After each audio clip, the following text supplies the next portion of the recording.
Livingroom Shakespeare. Tonight's performance will be The Two Gentlemen of Verona. All of our actors are waiting just off stage in the wings. But before we begin tonight, I would like to once again entreat you to consider donating to the Center for Performing Arts in Rhinebeck. The theater is a home to many of our actors in better times, and they are currently working on a drive for a matching grant. If they can reach $25,000, they'll see a match for that. So right now, if you donate, you are donating twice. So please, there's a link on this post, or there's a link in the post to go to their website to make a donation. So if you have the ability and the inclination, please do that today. Tonight's performance is, I should remind you, a reading. So all of our actors have had access to the script, but they have not necessarily rehearsed together or performed this at any point prior to this, but they have come together tonight to put together a very fun performance for us. So without further ado, I bring you Two Gentlemen of Verona. Act 1, Scene 1. Cease to persuade me, my loving Proteus, home-keeping youth, have ever homely wits. Were not affection chains thy tender days to the sweet glances of thy honored love, I would rather entreat thy company to see the wonders of the world abroad, than living dully sluggardized at home, wear out thy youth with shapeless idleness. But since thou lovest, love still and thrive therein, even as I would when I to love begin.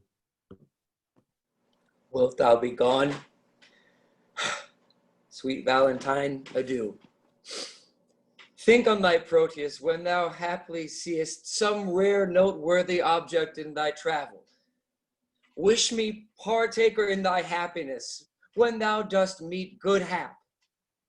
And in thy danger, if ever danger do environ thee, commend thy grievance to my holy prayers, for I will be thy beadsman, Valentine. And on a love book, pray for my success? Upon some book I love, I'll pray for thee. That is some shallow story of deep love. To be in love where scorn is bought with groans, coy looks with heart-sore signs, one fading moment's mirth with 20 watchful, weary, tedious nights. If happily won, perhaps a hapless gain. If lost, why then a grievous labor won. However, but a folly bought with wit, or else wit by folly vanquished. So by your circumstance you call me fool. So by your circumstance, I fear you will prove. 'Tis love, you cavillat. I am not love. Love is your master, for he masters you. And he that is so yoked by a fool, methinks, should not be coronacled for wise. Yet writers say, as in the sweetest bud the eating canker dwells, so eating love inhabits in the finest wits of all. As writers say, as the most forward bud is eaten by the canker ere blow, even so, by love, the young and tender wit is turned to folly, blasting in the bud, losing his verdure even in the prime, and all the fair effects of future hopes. But wherefore waste thy time to counsel thee? Thou art a votary to fond desire. Once more adieu, my father at the road, expect my coming, there to see me shipped. Oh, and thither will I bring thee, Valentine. Sweet Proteus, no, let us take our leave. To Milan, let me hear from thee by letters of thy success in love, and what news else betides here in absence of thy friend. And likewise I will visit thee with mine. All happiness bechance to thee in Milan.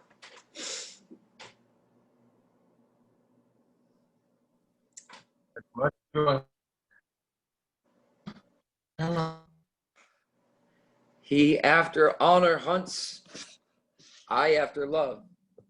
He leaves his friends to dignify them more. I leave myself, my friends, and all for love. Thou, Julia, thou hast metamorphosed me. made me neglect my studies, lose my time, war with good counsel, set the world at naught, made wit with musing weak, heart sick with thought. Sir Proteus save you. Saw you my master? But now he parted hence to embark for Milan. 20 for 1, then he is shipped already, and I have played the sheep in losing him.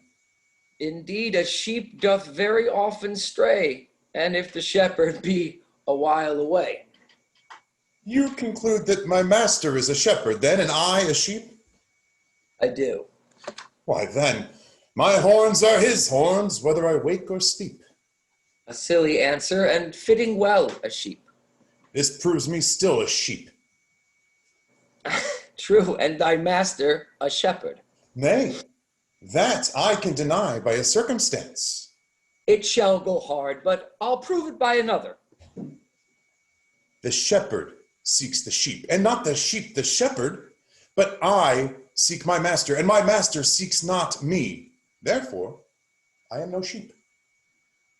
The sheep for fodder follow the shepherd. The shepherd for food follows not the sheep. Thou for wages followest thy master. Thy master for wages follows not thee. Therefore thou art a sheep. Such another proof will make me cry, bah! But dost thou hear, gavest thou my letter to Julia? I, sir, I, a lost mutton, gave your letter to her, a laced mutton, and she, a laced mutton, gave me, a lost mutton, nothing for my labor. Here's too small a pasture for such a store of muttons. If the ground be overcharged, you were best stick her. Nay, in that you are astray, and 'twere best pound you. Nay, sir, less than a pound shall serve me for carrying your letter. Beshrew me, but you have a quick wit. And yet it cannot overtake your slow purse. Come, open the matter in the brief. What said she? Open your purse, that the money and the matter may be both at once delivered. Well, sir, here is for your pains. What said she? Truly, sir, I think you'll hardly win her.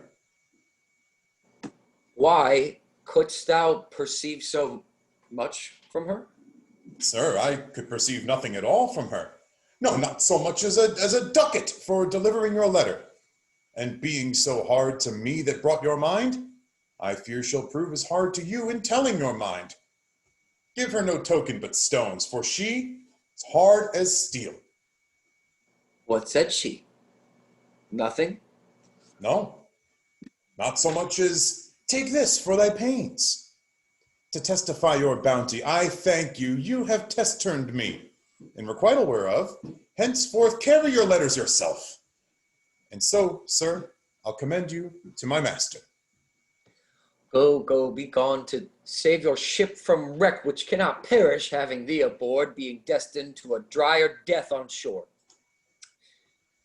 I must go send some better messenger. I fear my Julia would not deign my lines, receiving them from such a worthless post. Act 1, Scene 2. But say, Lucetta, now that we are alone, wouldst thou then counsel me to fall in love? Aye, madam, so you stumble not unheedfully.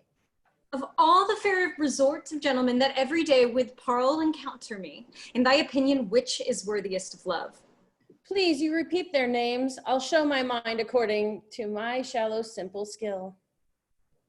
What thinkest thou of the fair Sir Eglamour? As a knight, well spoken, neat and fine. But were I you, he never should be mine. What thinkest thou of rich Mercatio? Well, of his wealth, but of himself, so-so. What thinkest thou of gentle Proteus? Lord, to see what folly reigns in us.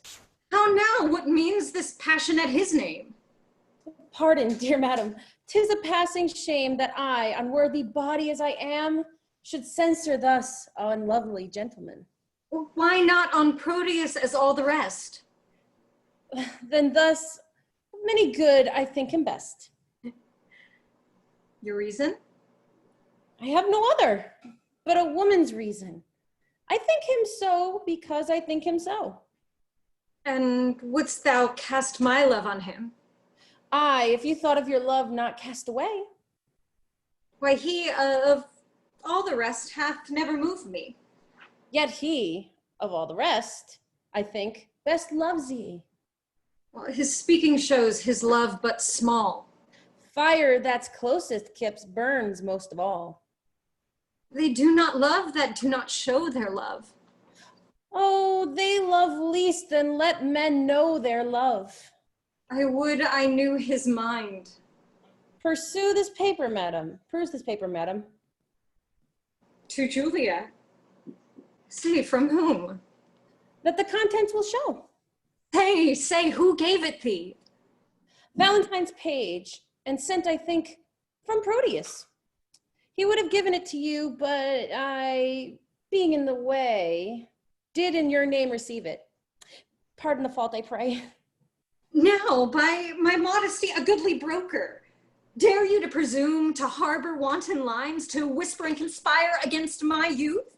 Now trust me, 'tis an office of great worth, and you an officer fit for the place, or else return no more to my sight.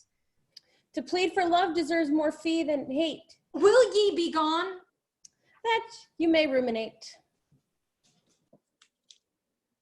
Oh, and yet I had o'erlooked the letter. It were a shame to call her back again and pray her to a fault for which I chid her. What a fool is she that knows I am a maid and would not force the letter to my view. How churlishly I chid Lucetta hence when willingly I would have had her here. How angrily I taught my brow to frown when inward joy enforced my heart to smile. My penance is to call Lucetta back and ask remission for my folly past. What ho, Lucetta? What would your ladyship? Is it near dinner time? Why would it were, that you might kill your stomach on your meat and not upon your maid? What is it that you took up so gingerly? Nothing. Why didst thou stop then? To take a paper up that I let fall. And is the paper nothing? Nothing concerning me. Then let it lie for those that it concerns. Madam, I will not lie where it concerns, unless it have a false interpreter. Some love of yours hath writ to you in rhyme. That I might sing it, madam, to a tune. Give me a note, your ladyship, consent. As little by such toys as may be possible, best sing it to the tune Light of Love. It is too heavy for so light a tune. Heavy? But like it hath some burden then? Aye, a melodious were it. Would you sing it? And why not you? I cannot reach so high. Let's see your song. How now, minion? Keep tune there still, so you will sing it out. And yet methinks, I do not like this tune. You do not? No, madame, it is too sharp. You, minion, are too saucy. Nay, now you are too flat, and mar the concord with too harsh a descant. This babble shall not henceforth trouble me. Here is a coil with protestation. Go, get you gone, and let the papers lie. You would be fingering them to anger me. She makes it strange, but she would be best pleased to be so angered with another letter. Nay, would I were so angered with the same, oh hateful hands, to tear such loving words, injurious wasps, to feed on such sweet honey and kill the beads that yield it with your stings. I'll kiss each several paper for amends. Oh, look, here is writ, kind Julia, unkind Julia. As in revenge of thy ingratitude, I throw thy name against the bruising stones, trampling contemptuously in thy disdain. Oh, and here is writ. Love wounded Proteus, poor wounded name. My bosom as a bed shall lodge thee till thy wounds are thoroughly healed. And thus I search it with a sovereign kiss. But twice or thrice was Proteus written down. Be calm, Goodwin, blow not a word away till I found each letter in the letter except mine own name, that some whirlwind bear unto a ragged, fearful hanging rock and throw it thence into the raging sea. Oh, lo, here is one line, is his name twice writ. Poor forlorn Proteus, passionate Proteus, to the sweet Julia, that I will tear away. And yet I will not. Sits so prettily, he couples it to his complaining names. Thus will I fold them onto one another. Now kiss, embrace, contend, do what you will. Madam, dinner is ready, and your father stays. Well, let us go. What shall these papers lie like tell tales here? Well, if you respect them, best to take them up. Nay, I was taken up for laying them down, yet here that they shall not lie for catching cold. I see you have a month's mind to them. Aye, madam, you may say what sights you see. I see things too, although you judge, I wink. Come, come, will please you go? Act 1, Scene 3.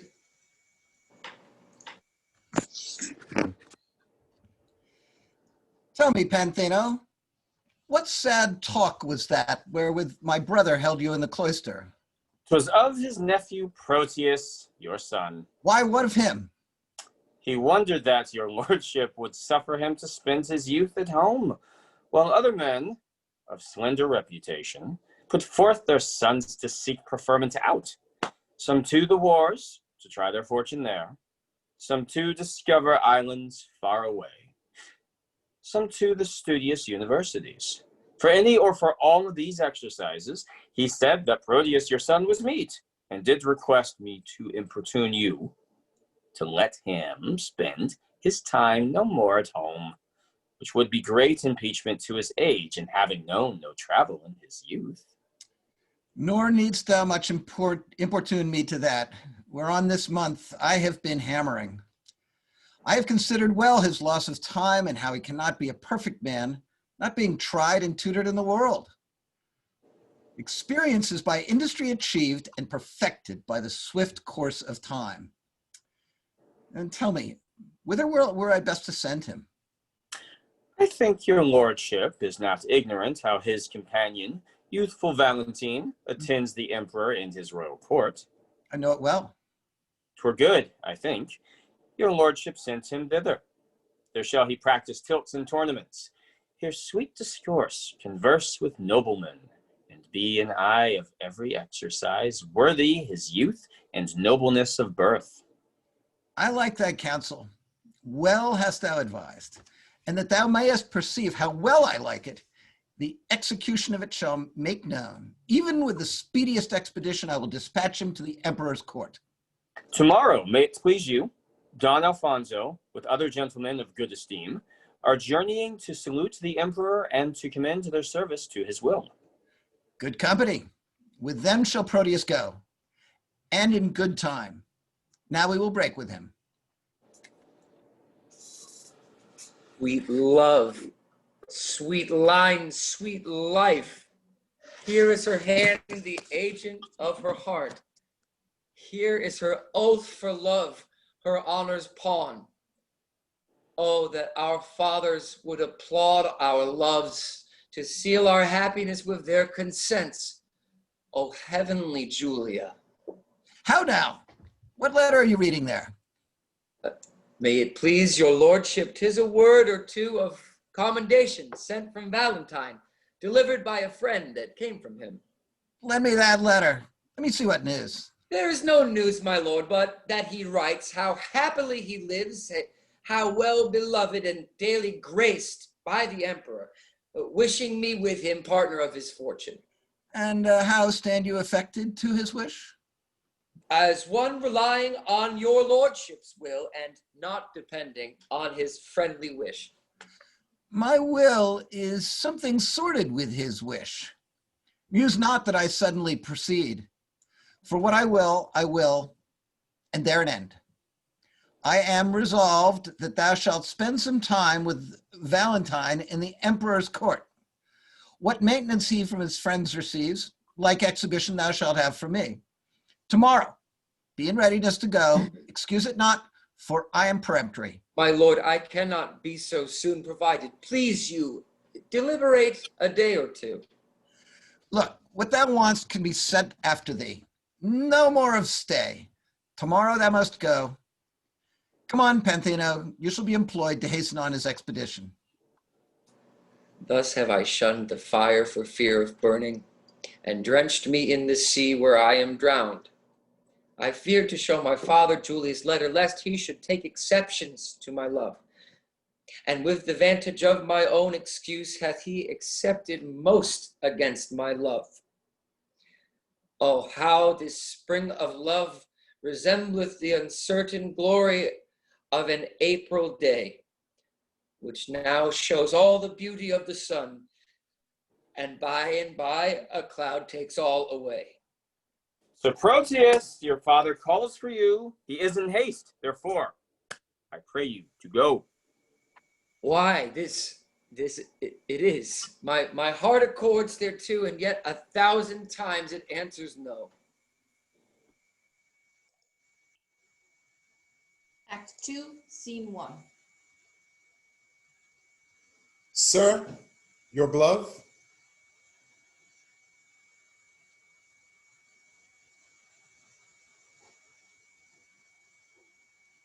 Sir, your glove? Not mine. My gloves are on. Why, then this may be yours, for this is but one. Let me see. I give it me is mine. Sweet ornament that decks a thing divine. Sylvia. Sylvia. Madam Sylvia, Madam Oh, no. Sylvia! She is not within Why, hearing, sir? Who bade you to call her? Your worship, sir. Or else I you still mistook. be too forward. And yet I was last chidden for being Oh, too go to, slow. sir. Tell me, do you know Madam Sylvia? Is she that your worship loves? Why, how knows you that I mean love? Mary, by these special marks. First, you have learned, like Sir Proteus, to read your arms like a malcontent, to relish a love song like a robin redbreast, to walk alone like one that had the pestilence, to sigh like a schoolboy that had lost his ABC, to weep like a young wench that buried her. You were wont, when you laughed, to crow like a cock, ha ha ha ha ha. When you walked, to walk like one of the lions. When you looked sadly, it was for want of money. And now you are metamorphosed with a mistress that, when I look on you, I can hardly think you my master. Are all these things perceived in me? They are all perceived without ye. But tell me, dost thou know my lady Sylvia? She that you gaze on, so as she she that you gaze on, so as she sits at supper? Hast thou observed that? Even she, I mean. Why, sir, I know her not. Dost not know her by my gazing on her, and yet knows her not? Is she not hard favored, sir? Not so fair, boy, as well favored. Sir, I know that well enough. What dost thou know? That she is not so fair as of you well favored. I mean that her beauty is exquisite, but her favor infinite. That's because the one is painted, and the other out of all count. How painted, and how out of count. Marry, sir, so painted to make her fair, that no man counts of her beauty. How esteemest thou me? I account of her beauty. You never saw her since she was deformed. How long has she been deformed? Ever since you loved her? I have loved her ever since I saw her, and still I see her beautiful. If you love her, you cannot see her. Why? Because love is blind. Oh, that you had mine eyes, or your own eyes had the lights they were wont to have when you chid Sir Proteus for going unguarded. How should I see them?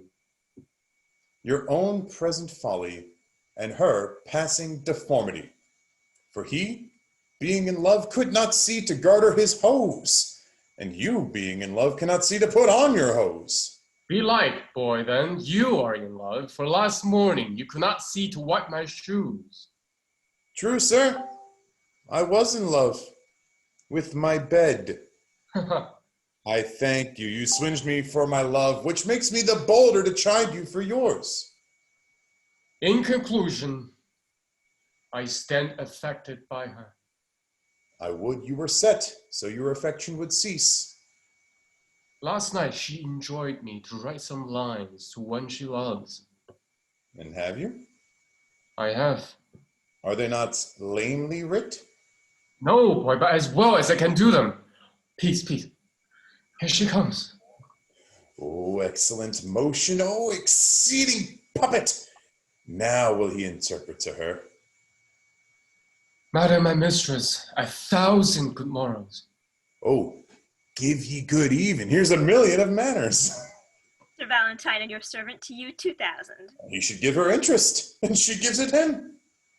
As you enjoyed me, I have writ your letter unto the secret nameless friend of yours, which I was much unwillingly to proceed in, but for my duty to your lady. I thank you, gentle servant. 'Tis very clerkly done. Now, trust me, madam, it came hardly off, for being ignorant to whom it goes, I render very doubtfully. Perchance you think too much of so much pains. No, madam, so is that you. I will write, please your command, 1,000 times as much, and yet... A pretty period. Well, I guess the sequel. And yet I will not name it. And yet I care not. And yet, take this again. And yet I thank you, meaning henceforth to trouble you no more. And yet you will. And yet, another yet. What means your ladyship? Do you not like it? Yes, yes. The lines are very quaintly writ, but since unwillingly, take them again. Nay, take them. Madam, they are for you. Aye, aye. You writ them, sir, at my request, but I will none of them. They are for you. I would have had them writ more movingly. Please you, I will write your ladyship another. And when it's writ for my sake, read it over, and if it please you, so. If not, why so? If it please me. Madam, what then? Why, if it please you, take it for your labor. And so good morrow, servant. Oh, jest unseen, inscrutable, invisible, as a nose on a man's face, or a weathercock on a steeple. My master sues to her, and she hath taught her suitor, he being her pupil, to become her tutor. Oh, excellent device! Was there ever heard a better than my master, being scribe, to himself should write the letter? How now, sir? What are you reasoning with yourself? Nay, I was rhyming. 'Tis you that have the reason. Do what? To be a spokesman for Madame Sylvia? To whom? To yourself? Why, she woos you by a figure. What figure? By a letter, I should say. Why, she has not writ to me. What needs she, when she had made you write to yourself? Why, do you not perceive the jest? No, believe me. No believing you indeed, sir. But did you perceive her earnest? She gave me none, except an angry word. Why, she hath given you a letter. That's the letter I writ to her friend. And that letter hath she delivered, and there an end. I would it were no worse. I'll warrant you, 'tis as well. For often have you writ to her, and she, in modesty, or else for want of idle time, could not again reply. Of fearing else some messenger that might her mind discover, herself hath taught her love himself to write unto her lover. All this I speak in print, for in print I find it. Why muse you, sir? 'Tis dinner time. I've dined. Aye, but hearken, sir. Though the chameleon love can feed on the air, I am one that am nourished by my victuals, and would fain have meat. Oh, be not like your mistress, be moved, be moved! Act 2, Scene 2. Have patience, gentle Julia. I must where is no remedy. When possibly I can, I will return. If you turn not, you will return the sooner. Keep this remembrance for thy Julia's sake. Why then we'll make exchange. Here, take you this. And seal the bargain with a holy kiss.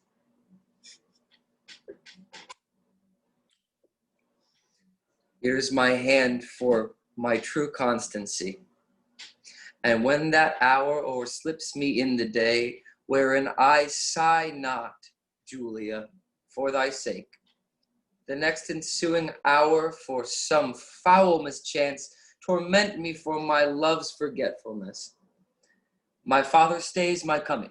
Answer not, the tide is now. Nay, not thy tide of tears, that tide will stay me longer than I should. Julia, farewell. What, gone without a word? I, so true love should do. It cannot speak, for truth hath better deeds than words to grace it. Sir Proteus, you are stayed for. Go, I come, alas, this parting strikes poor lovers dumb. Act 2, Scene 3.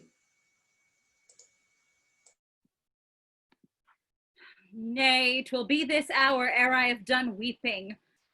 All the kind of the lances have this very fault. I have received my proportion, like the prodigious son, and am going with Sir Proteus to the Imperial's court. I think Crab, my dog, be the sourest natured dog that lives. My mother weeping, my father wailing, my sister crying, our maid howling, our cat wringing her hands, and all our house in a great perplexity. Yet did not this cruel-hearted cur shed one tear. He is a stone, a very pebble stone, and has no more pity in him than a dog. Why, my grandam, having no eyes, look you, wept herself blind at my parting. Nay, I'll show you the manner of it. This shoe is my father. Nope, this left shoe is my father. This shoe is my mother. Nay, that cannot be so neither. Yes, it is so. It hath the worser soul. This shoe with the hole in it is my mother, and this my father. Vengeance on it. There, 'tis now, sir. This staff is my sister. For look you, she is as white as a lily and as small as a wand. This hat is Nan, our maid. I am the dog. No, the dog is himself, and I am the dog. The dog is me, and I am myself. So now I come to my father. Father, your blessing. Should not the shoe speak a word for weeping? Now should I kiss my father? Well, he weeps on. Now come I to my mother. Oh, that she could speak like a wood woman while I kiss her. Why, there 'tis. Here's my mother's breath up and down. Now come I to my sister. Mark the moan she makes.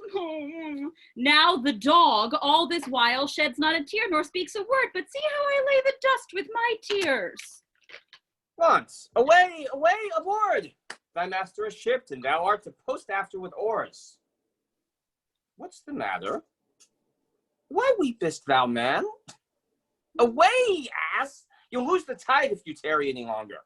It is no matter if the tide were lost, for it is the unkindest tide that ever any man tied. What's the unkindest tide? Why, he that's tied here, Crab, my dog. Man, I mean, thou'lt lose the flood, and in losing the flood, lose thy voyage, and in losing thy voyage, lose thy master, and in losing thy master, lose thy service, and in losing thy service, my mouth. For fear thou shouldst lose thy tongue. Where should I lose my tongue? In thy tail. In thy tail?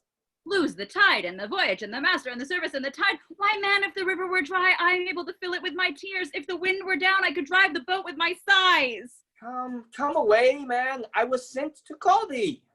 Sir, call me what thou darest. Wilt thou go? Well, I will go. Act 2, Scene 4. Servant! Mistress, Master, Sir Thurio frowns on you. my boy is for love. Not of you. Of my mistress, then. 'Twere good you knocked him. Servant, you are sad. Indeed, madam, I seem so. Seem you that you are not? Haply I do. So do counterfeits. So do you. What seem I that I am not? Wise. What instance of the contrary? Your folly. And how quote you my folly? I quote it in your jerkin. My jerkin is a doublet. Well then, I will double your folly. How? What, angry, Sustorio? Do you change color? Give him leave, madam. He's a kind of chameleon. That hath more mind to feed on your blood than living or air. You have said, sir. Aye, sir, and done too, for the time. I know it well, sir. You always end where you begin. A fine volley of words, gentlemen, and quickly shot off. Yes, indeed, madam. We thank the giver. Who is that, servant? Yourself, sweet lady, for you give the fire. Sir Thurio borrowed his wit from your ladyship's looks, and spent what he borrows kindly in your company. Sir, if you spend word for word with me, I shall make your wit bankrupt. Oh, I know it well, sir. You have an exchequer of words, and I think no other treasure to give your followers.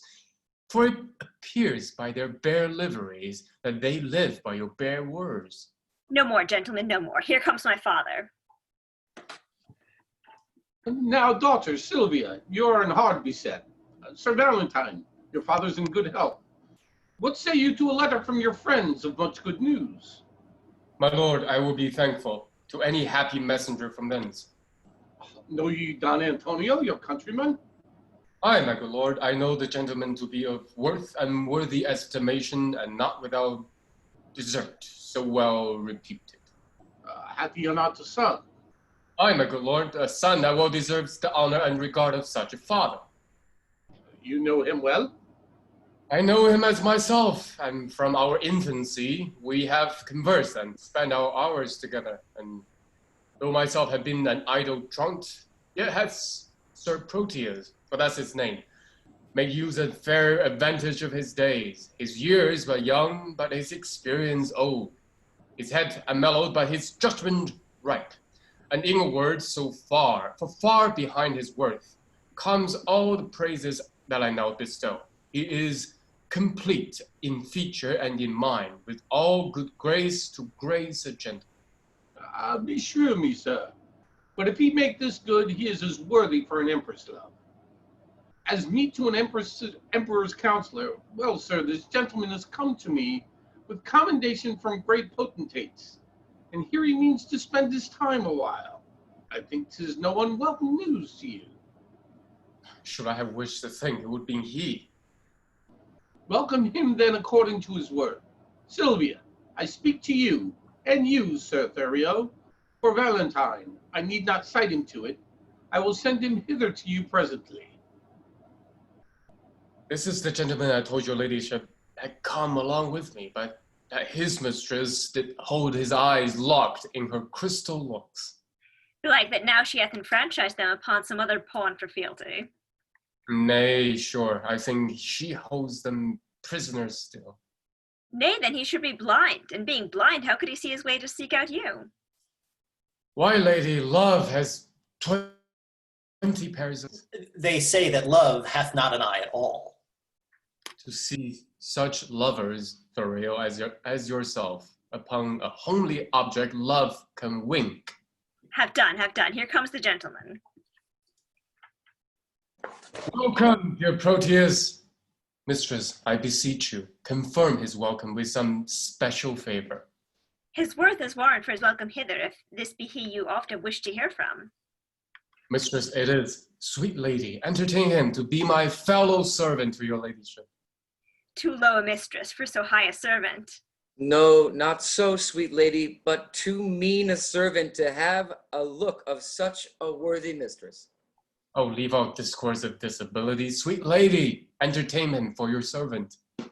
My duty will I boast of, nothing else. And duty never yet did want his meed. Servant, you are welcome to a worthless mistress.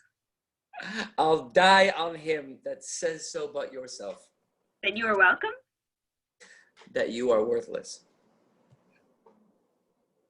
Madam, my lord, your father, would speak with you. I will wait upon his pleasure. Come, Sir Thurio, go with me. Once more, new servant, welcome. I'll leave you to confer of home affairs. When you have done, we look to hear from you. We'll both attend upon your ladyship. Now, tell me, how do all from whence you came? Your friends are well, and have them much commended. And how do yours? I left them all in health. How does your lady, and how thrives your love? My tales of love were wont to weary you. I know you joy not in a love discourse. Aye, Proteus, but that life is altered now. I have done penance for condemning love, whose high imperious thoughts have punished me with bitter fasts, with penitential groans, with nightly tears and daily heart-sore signs. For you in revenge of my contempt of love. Love has chased sleep from my enthralled eyes and made them watchers of my own heart's sorrow. Oh, gentle Proteus, love is a mighty lord and has so humbled me. As I confess, there is no woe to his correction, nor to his service no such joy on earth. Now, no discourse except be of love. Now I can break my fast, dine, sup, and sleep upon the very naked name of love. Enough, enough. I read your fortune in your eye. Was this the idol that you worship so? Even she, and is she not a heavenly saint? No, but she is an earthly paragon. Call her divine. I will not flatter her. Oh, flatter me, for love delights in praises. When I was sick, you gave me bitter pills, and I must minister the like to you.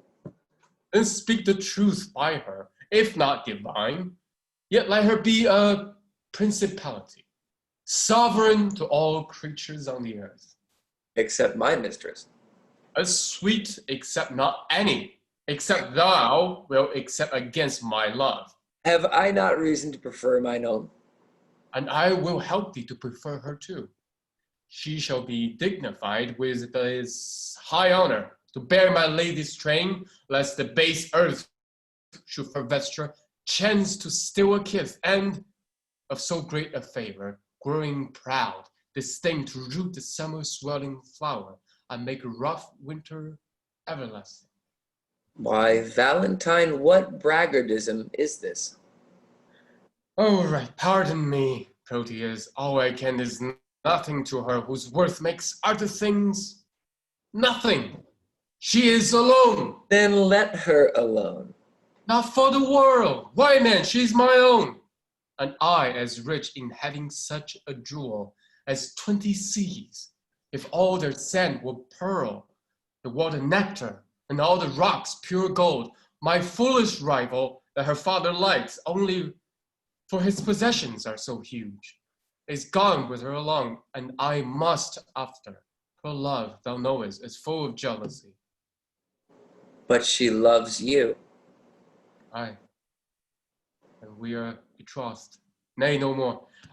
Our marriage hour, with all the cunning manner of our flight, determined of how I must climb her window, the ladder made of cords, and all the means plotted and agreed on my happiness. Good Proteus, go with me to my chamber in these affairs to aid me with thy counsel. Go on before. I shall inquire you forth. I must unto the road to disembark some necessaries that I needs must use, and then I'll presently attend you. Will you make haste? I will. even as one heat another heat expels, or as one nail by strength drives out another, so the remembrance of my former love is by a newer object quite forgotten.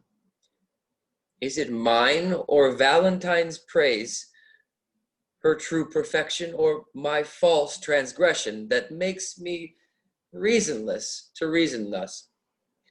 She is fair, and so is Julia that I love, that I did love, for now my love is thawed, which, like a waxen image against a fire, bears no impression of the thing it was. Methinks my zeal to Valentine is cold, and that I love him not as I was wont. Oh, but I love his lady too much. And that's the reason I love him so little. How shall I dote on her with more advice, that thus without advice begin to love her? 'Tis but her picture I have yet beheld, and that hath dazzled my reason's light. But when I look on her perfections, there is no reason but I shall be blind. If I can check my erring love, I will. If not, to compass her, I'll use my skill. Act 2, Scene 5.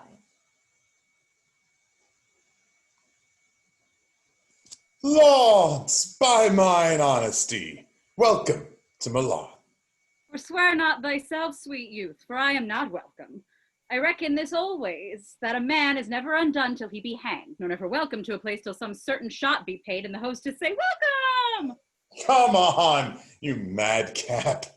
I'll to the alehouse with you presently, where, for one shot of 5 pence, thou shalt have 5,000 welcomes.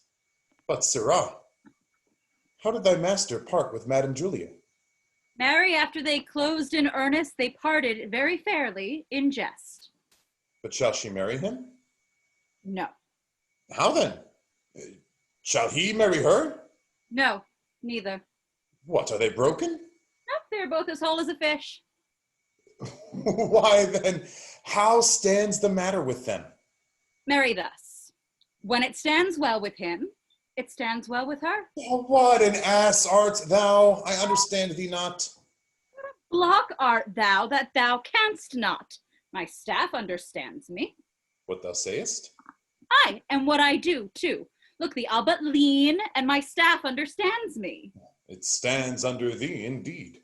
My stand under and understand is all one. But tell me true, wilt be a match?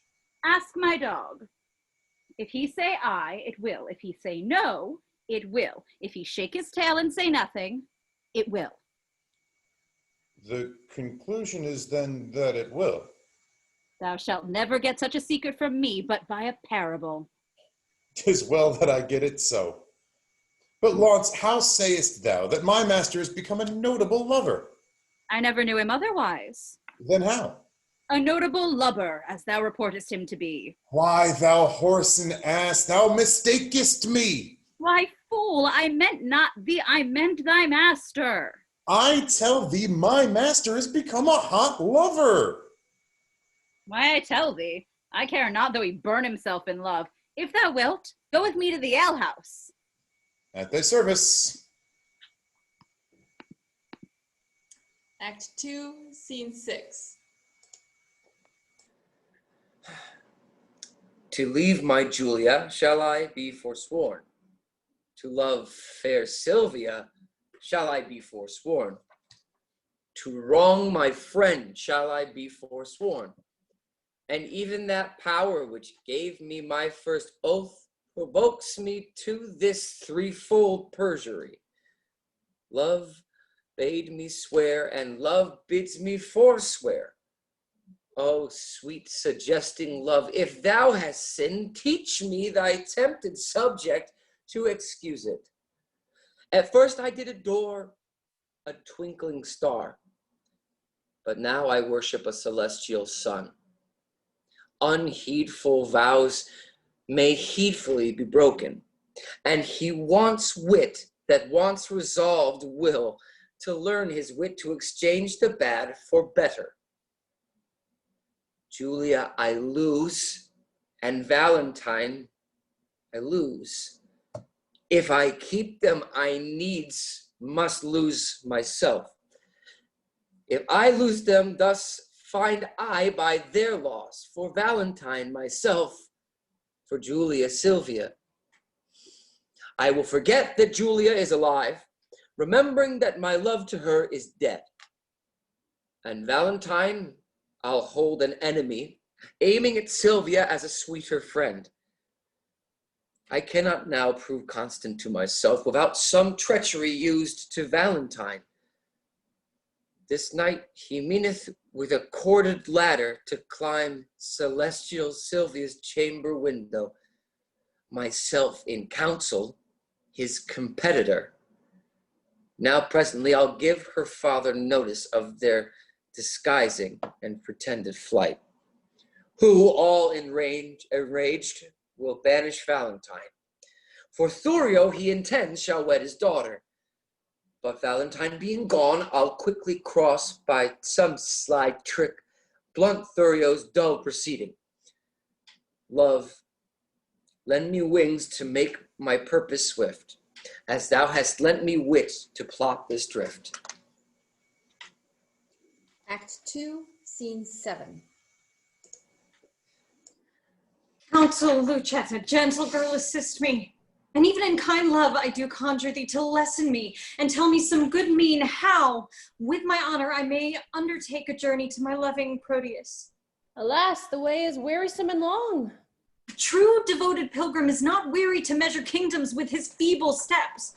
Much less shall she that hath love's wings to fly, and when the flight is made to one so dear, of such divine perfection as Sir Proteus. Better forbear till Proteus make return. Oh, knowest thou not his looks are my soul's food? Pity the dearth that I have pined in by longing for that food such a long time. Didst thou know in the inly touch of love, thou wouldst as soon go kindle fire with snow as seek to quench the fire of love with words? I do not seek to quench your love's hot fire, but qualify the fire's extreme rage, lest it should burn above the bounds of reason. The more thou dammest it up, the more it burns. The current that with gentle murmur glides, thou knowest, being stopped, impatiently doth rage. Can let me go and hinder not my course. I'll be as patient as a gentle stream and make a pastime of each weary step, till the last step have brought me to my love. And there I'll rest, as ever much turmoil a blessed soul doth in Elysium. But in what habit will you go along? Not like a woman, for it would prevent the loose encounters of lascivious men. Gentle Lucetta, fit me with such weeds as may beseem some well-reputed page. What fashion, madame, shall I make your breeches? Well, even what fashion thou best likest, Lucetta. You must needs have them with a codpiece, madam. Out, Lucetta, that would be ill-favored. A round hose, madam, not worth a pin, unless you have a codpiece to stick pins on. Lucetta, as thou lovest me, let me have what thou thinkest meet and is most mannerly. But tell me, wench, how will the world repute me for undertaking so unstaid a journey? I fear me it will make me scandalized. If you think so, then stay at home and go not. Nay, I will not. Then never dream of infamy, but go. If Proteus like your journey when you come, no matter who's displeased when you are gone, I fear me, he will scarce be pleased withal. That is the least, Lucetta, of my fear. 1,000 oaths, an ocean of his tears, and instances of infinite of love warrant me welcome to my Proteus. All these are servants to deceitful men. Base men, that use them to so base effect. But truer stars did govern Proteus's birth. His words are bonds. His oaths are oracles, his love sincere, his thoughts immaculate, his tears pure messengers sent from his heart. his heart as far from fraud as heaven is from earth. Pray heaven he prove so when you come to him. Now, as thou lovest me, do him not that wrong to bear a hard opinion of his truth. Only deserve my love by loving him. And presently go with me to my chamber, to take note of what I stand in need of, to furnish me on my longing journey. All that is mine, I leave at thy dispose, my goods, my land, my reputation. Only, in lieu thereof, dispatch me hence. Come, answer not, but to it presently. I am impatient of my tarriance. Act 3, Scene 1. Sir Thurio, give us leave, I pray, a while. We have some secrets to confer about. Now tell me, Proteus, what's your will with me? My gracious lord, that which I would discover, the law of friendship bids me to conceal. But when I call to mind your gracious favors done to me, undeserving as I am, my duty pricks me on to utter that which else no worldly good should draw from me. No, worthy prince, Sir Valentine, my friend, this night intends to steal away your daughter. Myself am one made privy to the plot. I know you have determined to bestow her on Thurio, whom your gentle daughter hates. And should she thus be stolen away from you, it would be much vexation to your age. Thus, for my duty's sake, I rather chose to cross my friend in his intended drift, than by concealing it, heap on your head a pack of sorrows which would press you down, being unprevented to your timeless grave. Proteus, I thank thee for thine honest care, which do requite command me while I live. This love of theirs myself I have often seen, happily when they have judged me fast asleep, and oftentimes have purposed to forbid Sir Valentine her company in my court. But fearing lest my jealous aim might err, and so unworthy disgrace the man, a rashness that I had ever shunned, I gave him gentle looks, thereby to find that which thyself hast now disclosed to me, and that thou mayest perceive my fear of this. Knowing that tender youth is soon suggested, I nightly lodge her in an upper tower, the key whereof myself have ever kept, and thence she cannot be conveyed away. No, noble lord, they have devised a mean how he her chamber window will ascend, and with a corded ladder fetch her down. For which the youthful lover now is gone, and this way comes he with it presently, where, if it please you, you may intercept him. But, good my lord, do it so cunningly that my discovery be not aimed at. For love of you, not hate unto my friend, hath made me publisher of this pretense. Upon mine honor, he shall never know that I had any light from thee of this. Adieu, my lord. Sir Valentine is coming. Sir Valentine, whither away so fast? Oh, please your grace, there is a messenger that stays to bear my letters to my friends, and I am going to deliver them. Be they of much import? The tenor of them doth but signify my health and happy being at your court. Nay then, no matter. Stay with me a while. I am to break with thee of some affairs that touch me near, wherein thou must be secret. 'Tis not unknown to thee that I have sought to match my friend Sir Thurio to my daughter. I know it well, my lord, and sure, the match were rich and honorable. Besides, the gentleman is full of virtue, bounty, worth, and qualities, beseeming such a wife as your fair daughter. Cannot your grace win her to fancy him? No, trust me. She is peevish, sullen, froward, proud, disobedient, stubborn, lacking duty, neither regarding that she is my child, nor fearing me as if I were her father. And may I say to thee, this pride of hers upon advice hath drawn my love from her. And where I thought the remnant of mine age should have been cherished by her childlike duty, I am now full resolved to take a wife and turn her out who will take her in. Then let her beauty be her wedding dower. For me and my possessions she esteems not. What would your grace have me to do in this? There is a lady in Verona here whom I affect, but she is nice and coy, and naught esteems my aged eloquence.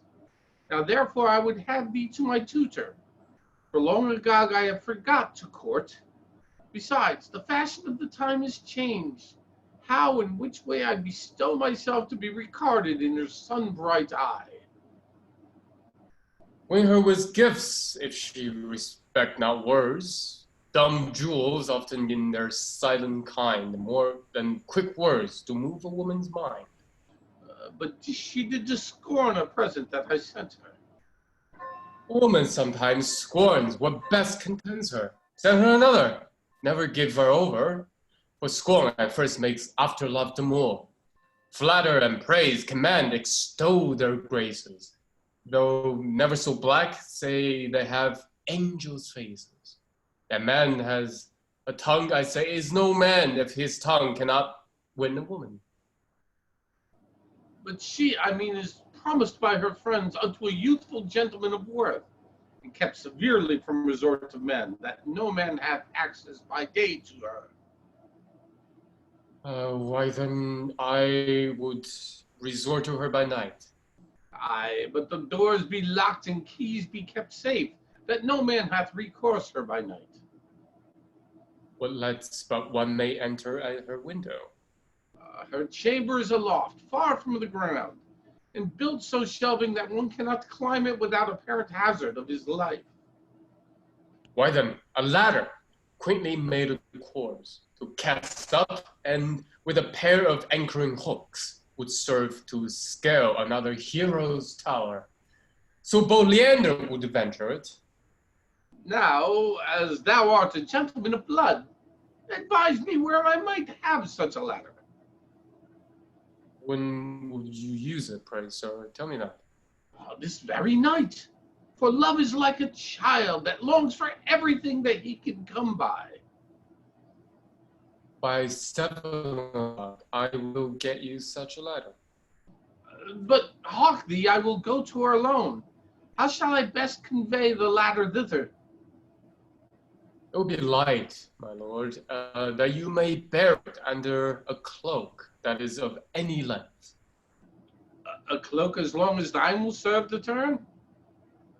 Ah, my lord. Well, then let me see thy cloak. I'll get me one of such another length. Why, any cloak would serve the turn, my lord. How shall I fashion to wear a cloak? I pray thee, let me feel thy cloak upon me. What letter is this same? What's here? To Sylvia? And here an engine fit for my proceeding? I'll be so bold as to break the seal for once. What's here? Sylvia, this night I will enfranchise thee. 'Tis so, and here's the ladder for the purpose. Go, base intruder, overweening slave, bestow thy fawning smiles on equal mates, and think my patience more than thy desert is privilege for my departure hence. Thank me for this more than all the favors which all thou must have bestowed on thee. But if thou linger in my territories longer than swiftest exposition, I will give thee time to leave our royal court. By heaven, my wrath shall far exceed the love I ever bore my daughter or thyself. Be gone, I will not hear thy vain excuse, but as thou lovest thy life, make speed from hence. And were not death rather than living torment? To die is to be banished from myself, and Sylvia is myself. Banished from her is self from self, a deadly banishment. What light is light if Sylvia be not seen? What joy is joy if Sylvia be not by? Unless it be to think that she is by and feed upon the shadow of perfection, except I be by Sylvia in the night. There is no music in Nightingale unless I look on Sylvia in the day. There is no day for me to look upon. She is my essence, and I live to be. And if I be not by her fairy influence fostered, illumined, cherished, kept alive, I fly not death, to fly his deadly doom. Terror I hear, but I attend on death. I fly hence, I fly away from life. Run, boy, run, run and seek him out. So ho! What seest thou? Him we go to find. There's not a hair on his head, but 'tis a Valentine. Valentine? No, Who then? His spirit? neither, Well, what then? nothing. Can nothing speak? Master, shall I strike? Who wouldst thou strike? Nothing. Villain, forbear. Why, sir, I'll strike nothing, I pray you. Sirrah, I say forbear. Friend Valentine. Friend Valentine, a word. My ears are stooped and cannot hear good news. So much of bad already had possessed them. Then in dumb silence will I bury mine, for they are harsh, untunable, and bad. Is Sylvia dead? No, Valentine. No Valentine indeed, but sacred Sylvia. Has she forsworn me? No, Valentine. No Valentine, if Sylvia has forsworn. What is your news? Sir, there's a proclamation that you are vanished. That thou art banished. Oh, that's the news from hence, from Sylvia and from me, thy friend. Oh, I have fed upon this wool already. And now excess of it will make me serve it. Does Sylvia know that I'm banished? Aye.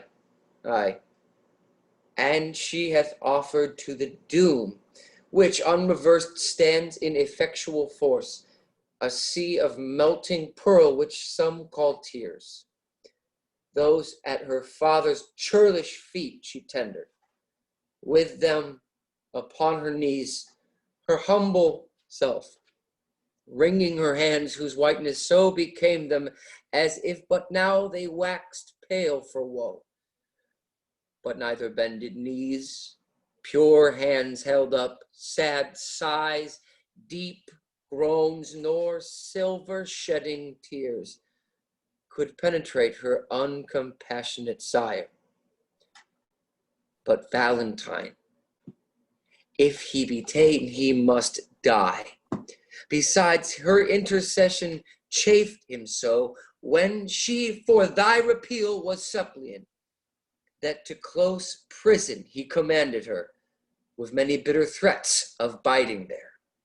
Enough, no more, unless the next word that thou speakest has some magnet power upon my life. If so, I pray thee breathe it in my ear, as ending anthem to my endless dolor. Cease to lament for that thou canst not help, and study help for that which thou lamentst. Time is the nurse and breeder of all good. Here, if thou stay, thou canst not see thy love. Besides, thy staying will abridge thy life. Hope is a lover's staff. Walk hence with that and manage it against despairing thoughts. Thy letters may be here, though thou art hence, which, being writ to me, shall be delivered. Come, I'll convey thee through the city gate, and ere I part with thee, confer a large of all that may concern thy love affairs, as thou lovest Sylvia, though not for thyself. Regard thy danger, and along with me. I pray thee, Launce, if thou ever seest my boy, bid him make haste and meet me at the north gate. Go, sirrah, find him out. Come, Valentine. Oh, my dear Sylvia. Hapless Valentine. I am but a fool. Look you, Yet I have the wit to think my master is a kind of knave, but that's all one, if he be but one knave. He lives not now that knows me to be in love. Yet I am in love. But a team of horse shall not pluck that from me, nor who 'tis I love, and yet 'tis a woman. But what woman? I will not tell myself. And yet 'tis a milkmaid. It is not a maid, for she hath had gossips. Yet it is a maid, for she is her master's maid, and serves for wages. She hath more qualities than a water spaniel, which is much in a bare Christian. Here is the catalogue of her condition. Imprimis, she can fetch and carry. Why, a horse can do no more. Nay, a horse cannot fetch, but only carry. Therefore, she is better than a jade. Item, she can milk. Look you, a sweet virtue in a maid with clean hands. How now, Signor Launce, what news with your mastership? With my master's ship? Why, it is at sea. Well, your old vice still, mistake the word. What news then in your paper? The blackest news that ever thou heardest. Why, man, how black? Why, as black as ink. Oh, let me read them. Fie on thee, jolthead! Thou canst not read. Thou liest, I can. I will try thee. Tell me this, who begot thee? Mary, the son of my grandfather. Oh, illiterate loiterer! It was the son of thy grandmother. This proves that thou canst not read. Oh, come, fool, come. Try me in thy paper. There, and St. Nicholas be thy speed. Imprimis, she can milk. Aye, that she can.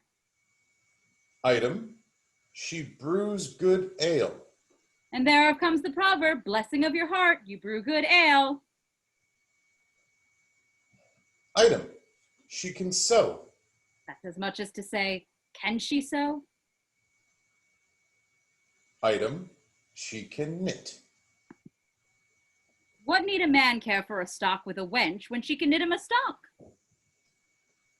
Item, she hath many nameless virtues.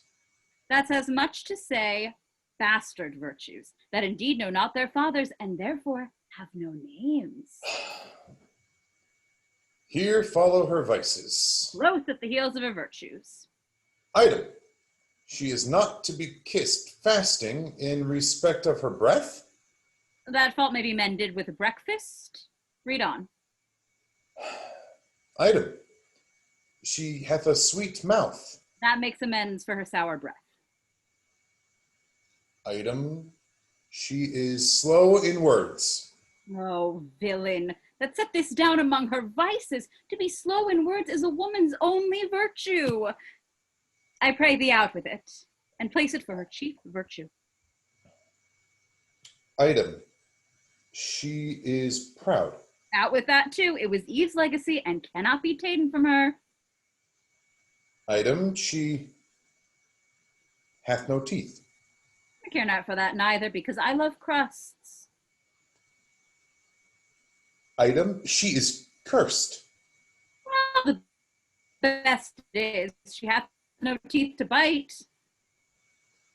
Item, she will often praise her liquor. If her liquor be good, she shall. If she will not, I will. For good things should be praised. Item, she is too liberal.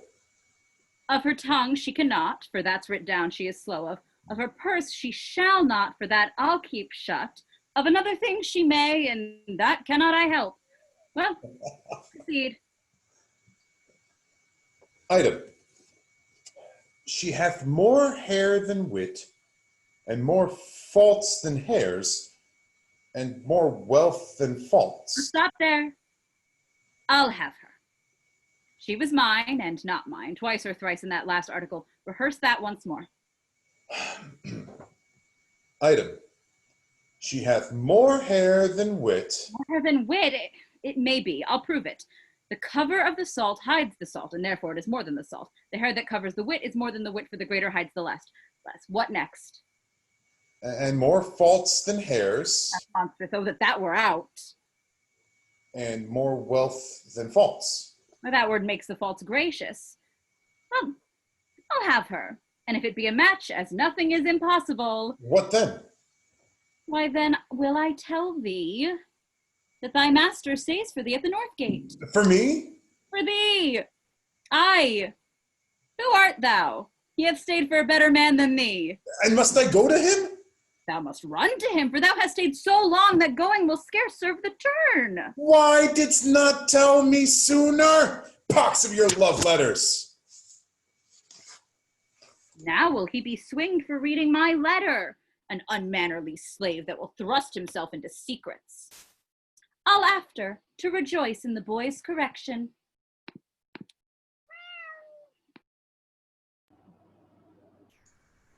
Act 3, Scene 2. Sir Thurio, fear not, but that she will love you. Now Valentine is banished from her sight. Since his exile, she hath despised me most, forsworn my company, and railed at me that I am desperate of obtaining her. This weak, impressive love is as a figure trenched in ice, which with an hour's heat dissolves to water and doth lose its form. A little time will melt her frozen thoughts, and worthless Valentine shall be forgot. How now, Sir Proteus? Is your countryman, according to our proclamation, gone? Gone, my good lord. My daughter takes his going grievously. A little time, my lord, will kill that grief. So I believe, but Thurio thinks not so. Proteus, the good conceit I hold of thee, for thou hast shown some sign of good desert, makes me the better to confer with thee.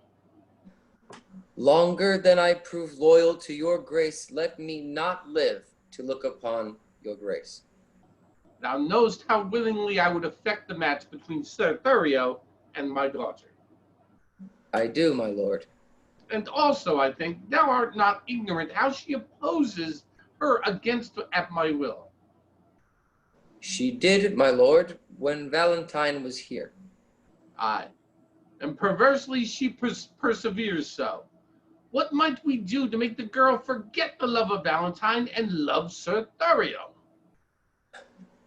The best way is to slander Valentine with falsehood, cowardice, and poor descent. 3 things that women highly hold in hate. Aye, but she'll think that it is spoken hate. Aye, if his enemy deliver it.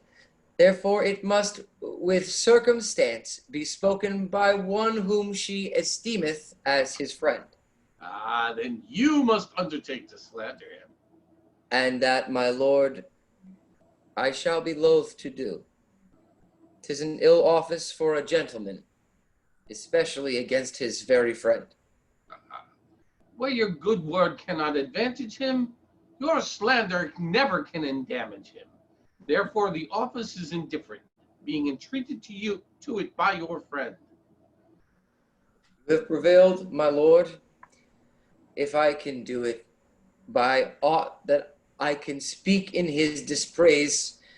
She shall not long continue to love him.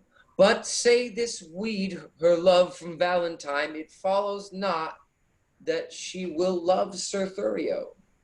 Therefore, as you unwind her love from him, lest it should ravel and be good to none, you must provide to bottom it on me, which must be done by praising me as much as you in worth dispraise Sir Valentine. And Proteus, we dare trust you in this kind because we know, on Valentine's report, you are already love's firm votary and cannot soon revolt and change your mind. Upon this warrant, you shall have access where you with Sylvia may confer at large. As much as I can do, I will effect. But you, Sir Thurio, are not sharp enough. You must lay lime to tangle her desires by wailful sonnets, whose composed rhymes should be full fraught with serviceable vows. Aye, much is the force of heaven-bred poesy. And thy advice this night I'll put in practice. Therefore, sweet Proteus, my direction giver. Let us into the city presently to sort some gentlemen, well skilled in music. I have a sonnet that will serve them the turn to give the onset to thy good advice. About it, gentlemen. We'll wait upon your grace till after supper, and afterward determine our proceedings. Even now about it, I will pardon you. Act 4, Scene 1.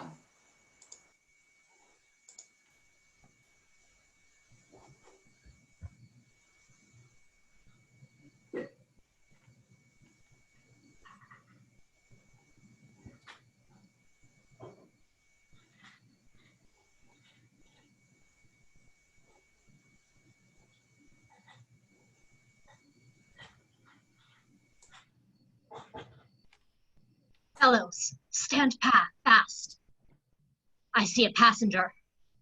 If there be 10, shrink not, but down with them. Stand, sir, and throw us what you have about you. If not, we'll make you sit and rifle you. Sir, you're undone. These are the villains that all the travelers do fear so much. My friends. Not so, sir. We are your enemies. Peace, we'll hear him. Aye, by my beard will we, for he's a proper man. And know that I have little wealth to lose. A man I am crossed with adversity. My riches are these poor habiliments, of which you should hear this furnish me. You take the sum and substance that I have. Whither travel you? Verona. Whence came you? From Milan. Have you long sojourned there? Some 16 months and longer might have stayed if crooked fortune had not thwarted me. What? Were you banished thence? I was. For what offense? For that which now torments me to rephrase. I killed a man, whose death I much repent, but yet I slew him manfully in fight, without false vantage or base treachery. Oh, I'd ne'er repent if it were done so. But were you banished for so small a fault? I was, and held me glad of such a doom. By the spare scalp of Robin Hood's fat friar, this fellow were a king for our wild faction. We'll have him. Sirs, a word. Master, be one of them. It's an honorable kind of thievery. Peace, villain. Know, then, that some of us are gentlemen, such as the fury of ungoverned youth, thrust from the company of awful men. Myself was from Verona banished for practicing to steal away a lady, an heir, and near allied unto the Duke. And I from Mantua, for a gentleman who in my mood I stabbed unto the heart. And I for such, like, petty crimes as these, but to the purpose.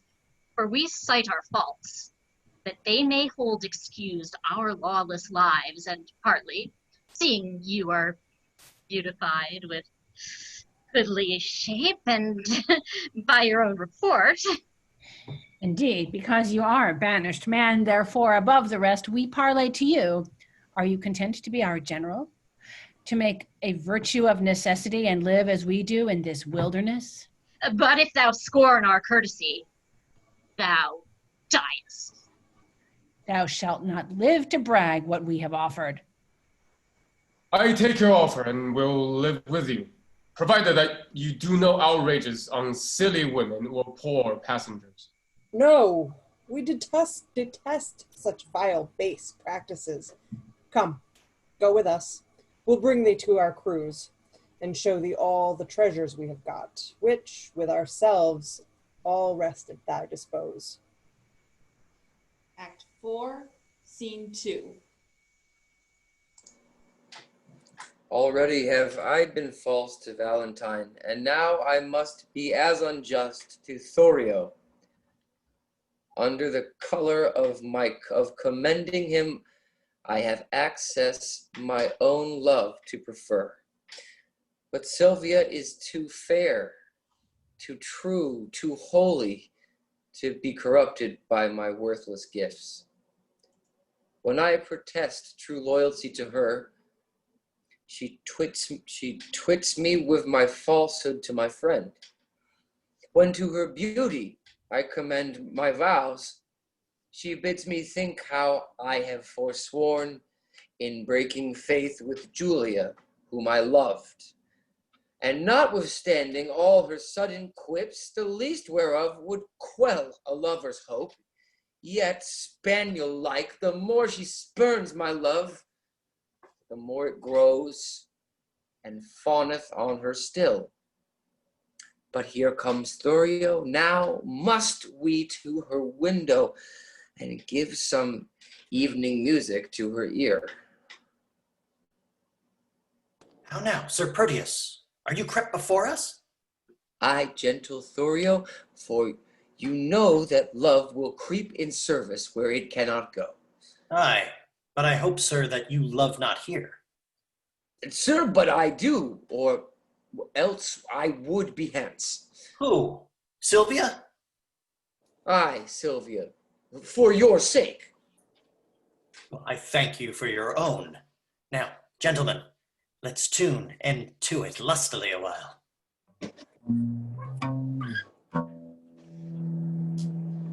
Oh, my young guest, it's your alley jolly.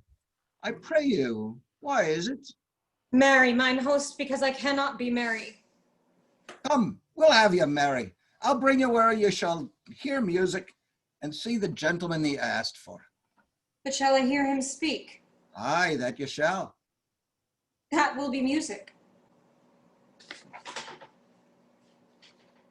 Hark, hark. Is he among these?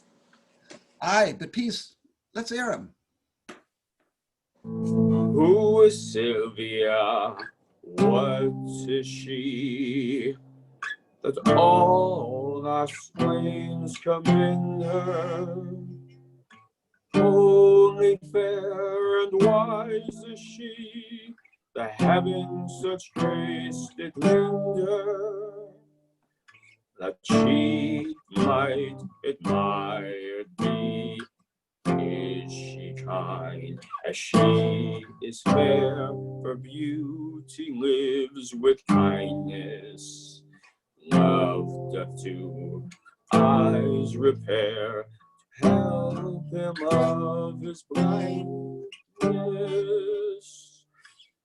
And being helped inhabits there. Then to Sylvia let us sing, that Sylvia is excelling. She excels each mortal thing upon the duller dwelling.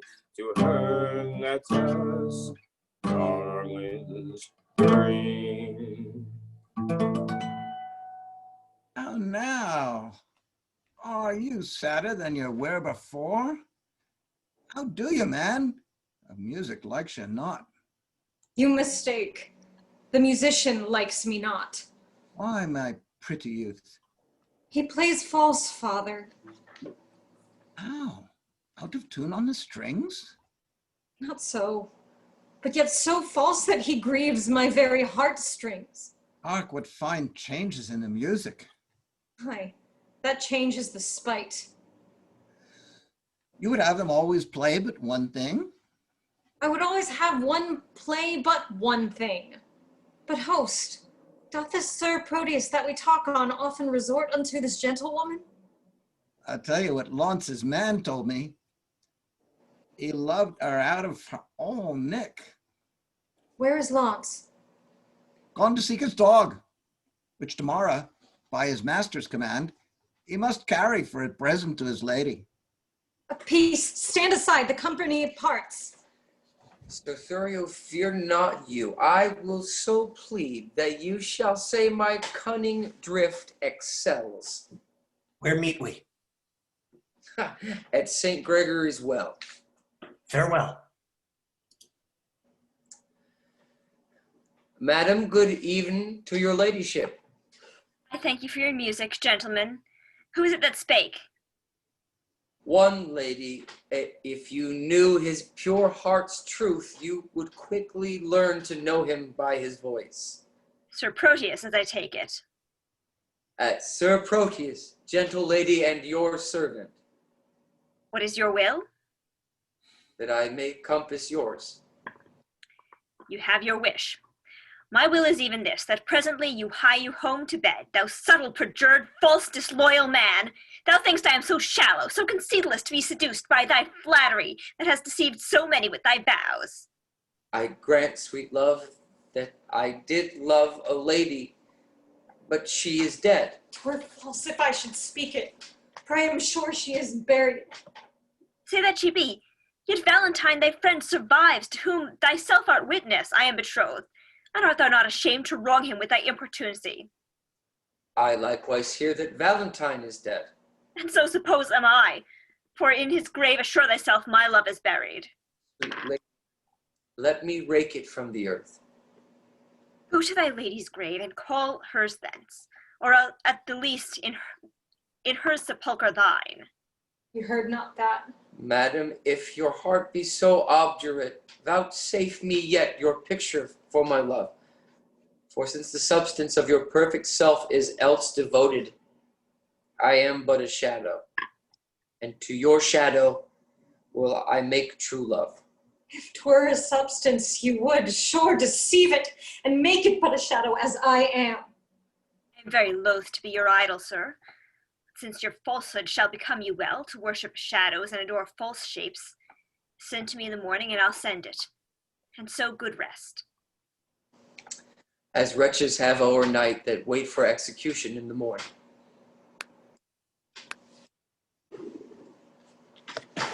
Host, will you go? Why am I out of them? I was fast asleep. Pray, Hugh, where lies Sir Proteus? Mary, at my house. Trust me, I think it's almost day. Not so, but it hath been the longest night that e'er I watched, and the most heaviest. Act 4, Scene 3.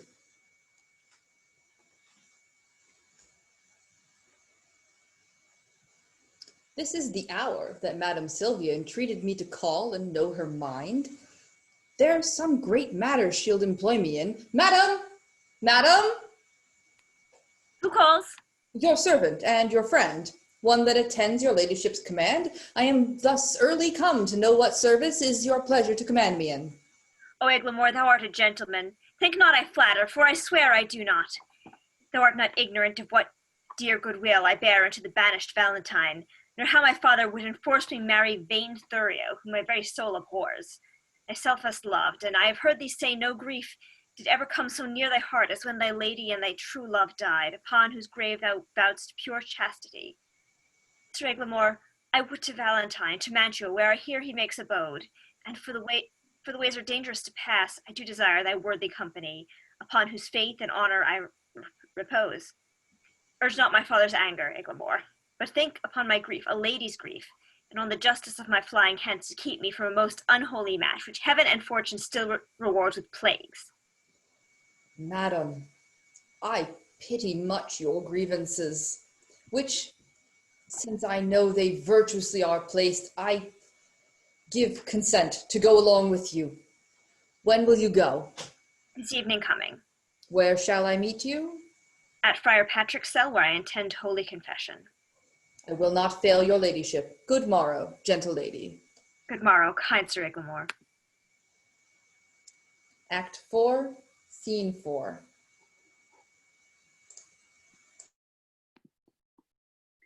When a man's servant shall play the cur with him, look you, it goes hard.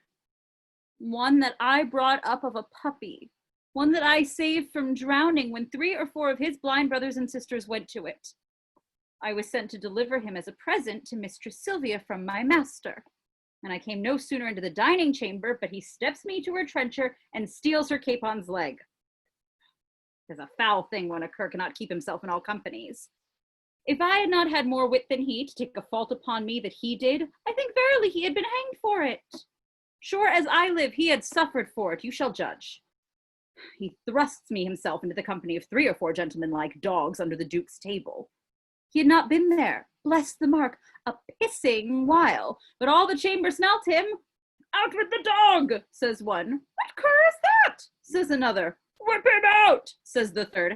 Hang him up, says the Duke. I, having been acquainted with this smell before, knew it was crap. Yeah, and goes me to the fellow that whips the dogs. Friend, quoth I, ah! Mean you to whip the dog? Ay, marry, do I, quoth he. You'll do him the more wrong, quoth I. 'Twas I did the thing you wot of. He makes me no more ado, but whips me out of the chamber. How many masters would do this for his servant? Nay, I'll be sworn. I have sat in the stocks for puddings he hath stolen, otherwise he had been executed. I have stood on the pillory for geese he hath killed, otherwise he had suffered for it. Thou thinkest not of this now? Nay, I remember the trick you served me when I took my leave of Madam Sylvia. Did not I bid thee still mark me and do as I do? When didst thou see me heave up my leg and make water against a gentlewoman's farthingale? Didst thou ever see me do such a trick? Sebastian is thy name. I like thee well and will employ thee in some service presently. In what you please. I'll do what I can. I hope thou wilt. How now, you whoreson peasant? Where have you been these 2 days loitering? Marry, sir, I carried Mistress Sylvia the dog you bade me. And what says she to my little jewel? Marry, she says your dog was a cur and tells you currish thanks is good enough for such a present. But she received my dog. No, indeed, did she not? Here have I brought him back again. What didst thou offer her this from me? Aye, sir. The other squirrel was stolen from me by the hangman boys in the marketplace, and then I offered her mine own, who is a dog as big as 10 of yours, and therefore the gift the greater. Oh, go get thee hence and find my dog again, or ne'er return again into my sight. Away, I say! Stayest thou to vex me here? A slave that still an end turns me to shame. Sebastian, I have entertained thee partly that I have need of such a youth that can with some discretion do my business, for 'tis no trusting to yond foolish lout. Go presently and take this ring with thee. Deliver it to Madam Sylvia. She loved me well, delivered it to me. It seems you loved not her to leave her token. She is dead, belike? Not so, I think she lives. Alas, Why dost thou cry, alas? I cannot choose but pity her. Wherefore shouldst thou pity her? Because methinks that she loved you as well as you do love your Lady Sylvia. She dreams of him that has forgot her love. You dote on her that cares not for your love. 'Tis pity love should be so contrary, and thinking of it makes me cry, alas. Well, give her that ring, and there with all this letter. That's a chamber. Tell my lady I claim the promise for her heavenly picture. Your message done, hie home into my chamber, where thou shalt find me, sad and solitary. How many women would do such a message? Alas, poor Proteus, thou hast entertained a fox to be the shepherd of thy lambs. Alas, poor fool, why do I pity him that with his very heart despiseth me? Because he loves her, he despiseth me. Because I love him, I must pity him. This ring that I gave him when he parted from me to bind him to remember my goodwill, and now am I unhappy messenger to plead for that which I would not obtain, to carry that which I would have refused, to praise his faith which I would have dispraised. I am my master's true confirmed love, but cannot be true servant to my master unless I prove false traitor to myself. Gentlewoman, good day, I pray you. Be my mean to bring me where to speak to Madam Sylvia? What would you with her, if that I be she? If you be she, I do entreat your patience to hear me speak the message I am sent on. From whom? From my master Sir Proteus, madam. Oh, he sent you for a picture. Aye, madam. Ursula, bring my picture here. Go. Give your master this. Tell him from me, one Julia, that his changing thoughts forget, would better fit his chamber than this shadow. Madam, please you peruse this letter. Pardon me, madam. I have unadvised delivered you a paper I should not. This is the letter to your ladyship. I pray thee, let me look on that again. It may not be, good madam, pardon me. There, hold. I will not look upon your master's lines. I know they are stuffed with protestations and full of newfound oaths, which he will break as easily as I do tear his paper. Madam, he sends your ladyship this ring. The more shame for him that he sends it me. For I've heard him say 1,000 times his Julia gave it him at his departure. Though his false finger hath profaned the ring, mine shall not do his Julia so much wrong. She thanks you. What sayest thou? I thank you, madam, that you tender her. Poor gentlewoman, my master wrongs her much. Dost thou know her? Almost as well as I do know myself. To think upon her woes, I do protest that I have wept 100 several times. Belike she thinks that Proteus hath forsook her. I think she doth, and that's her cause of sorrow. Is she not passing fair? She hath been fairer, madam, than she is. When she did think my master loved her well, she, in my judgment, was as fair as you. How tall is she? About my stature? For at Pentecost, when all our pageants of delight were played, our youth got me to play the woman's part, and I was trimmed in Madame Julia's gown, which served me as fit by all men's judgments, as if the garment were made for me. Therefore I know she is about my height. She is beholding to thee, gentle youth. Alas, poor lady, desolate and left. I weep myself to think upon thy words. Here, youth, here's my purse, I give thee this. For thy sweet mistress' sake, because thou lovest her. Farewell. And she shall thank you for it if e'er you know her. A virtuous gentleman and woman, mild and beautiful. I hope my master's suit will be but cold, since she respects my mistress's love so much. Alas, how can love trifle with itself? Here is her picture, let me see. I think if I had such attire, this face of mine were full as lovely as this of hers. Yet the painter flattered her a little, unless I flatter myself with myself too much. What should it be that he respects in her, but I can make respective in myself? In this fond love, we're not a blinded God. Come, shadow, come and take this shadow up, for 'tis thy rival. Thou senseless form, thou shalt be worshipped, thou shalt be worshipped, kissed, loved, and adored. And were there sense in his idolatry, my substance should be statued in my head. I'll use thee kindly for thy mistress's sake that used me so. Or else, by Jove, I vow, I should have scratched out your unseeing eyes to make my master out of love with thee. Act 5, Scene 1.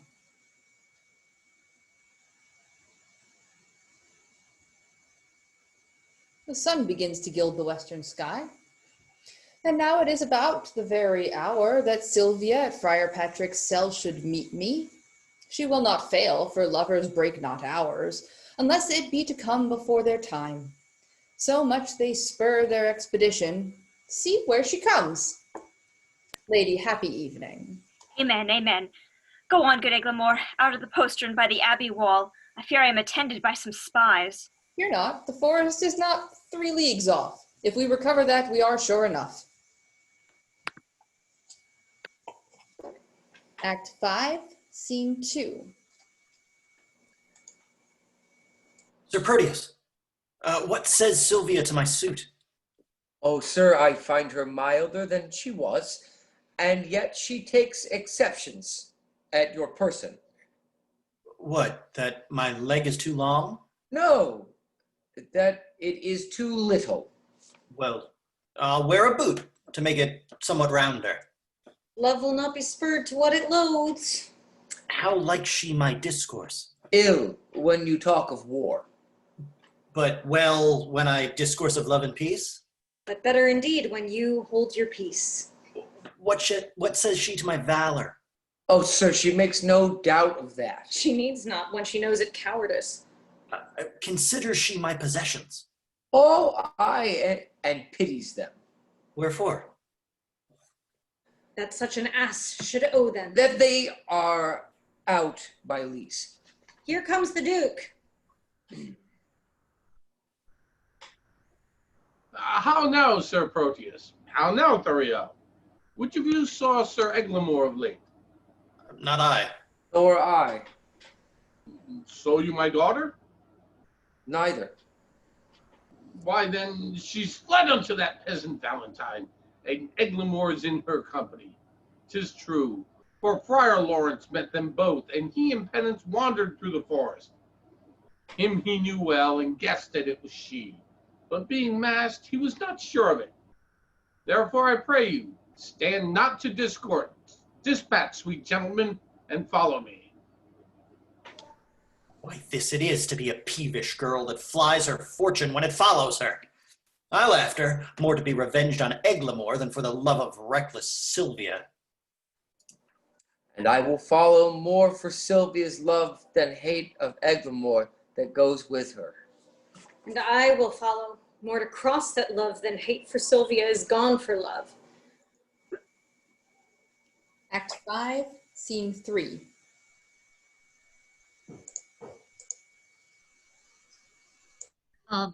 Come, be patient. We must bring you to our captain. 1,000 more mischances than this one have learned me how to brook this patiently. Come, bring her away. Where's the gentleman that was with her? Being nimble-footed, he hath outrun us.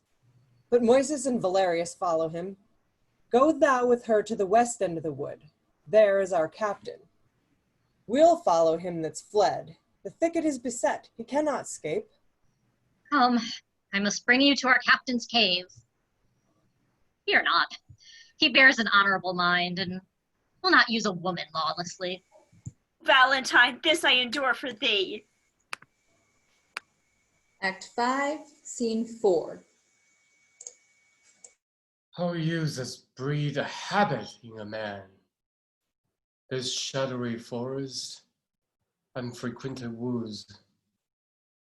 I better broke than flourishing peopled towns. Here I can sit alone, unseen of any, and to the nightingale's complaining notes, tune my distresses and record my woes. Oh, thou that dost inhabit in my breast, leave not the mansion so long tenantless, lest growing ruinous the building fall and leave no memory of what it was.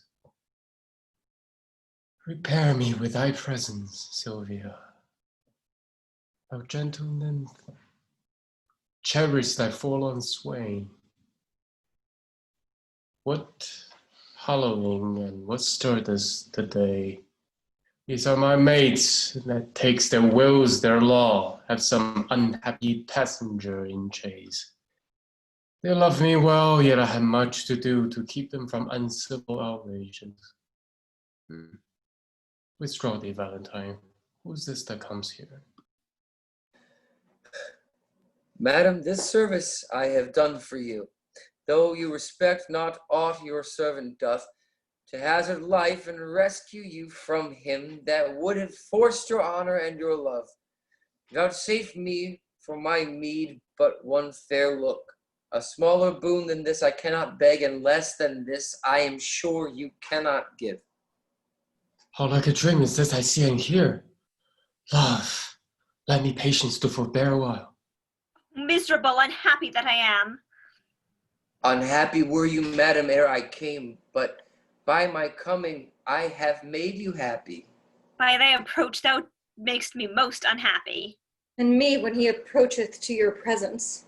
Had I been seized by a hungry lion, I would have been a breakfast to the beast, rather than have false Proteus rescue me. Oh, heaven be judge, how I love Valentine, whose life is as tender as me to my soul, and fulfill as much, for more there cannot be. I do detest false perjured Proteus. Therefore be gone, solicit me no more. Oh, 'tis the curse in love, and still approved when women cannot love when they're beloved. when Proteus cannot love where he is beloved. Read over Julia's heart, thy first best love, for whose dear sake thou didst then rend thy oath into 1,000 oaths, and all those oaths descended into perjury to love me, thou counterfeit to thy true friend. In love, who respects friend? All men but Proteus. Nay, if the gentle spirit of moving words can no way change you to a milder form, I'll woo you like a soldier at arm's end and love you gainst the nature of love. Force ye. Oh, heaven! I'll force thee yield to my desire. Ruffian! Let go that rude, uncivil touch, thou friend of an ill fashion. Valentine. Thou common friend.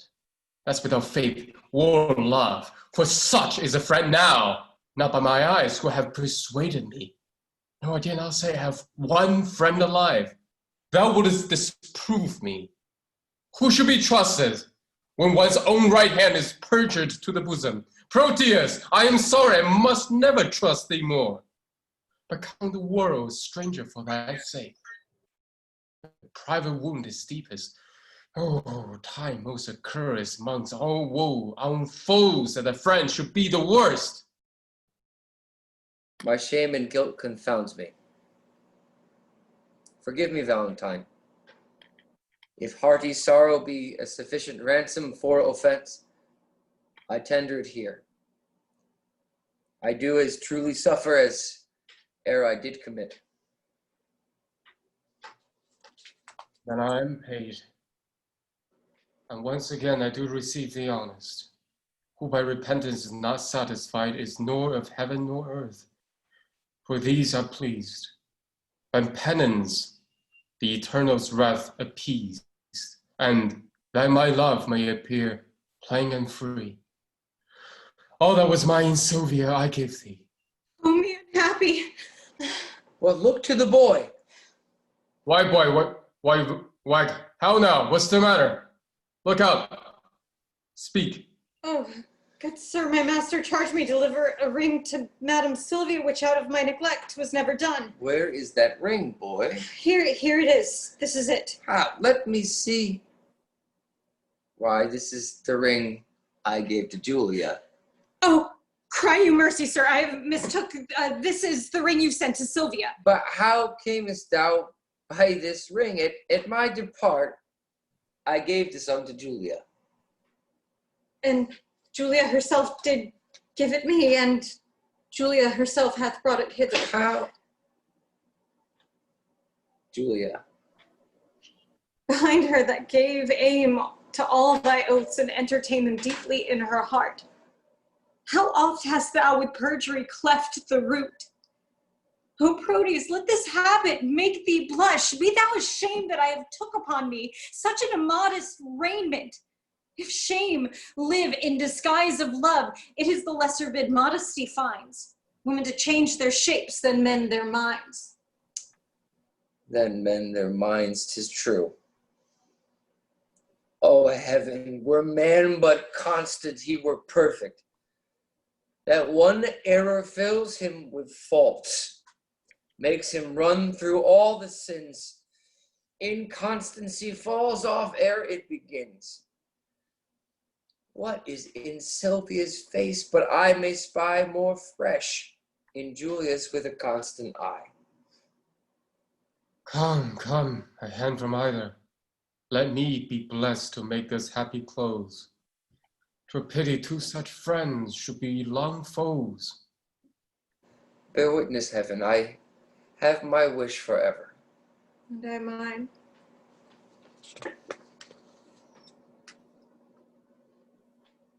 A prize! A prize! Forbear, I say. It is my lord the Duke. Your grace is welcome to a man disgraced, banished Valentine. Valentine. Yonder is Sylvia, and Sylvia's mine.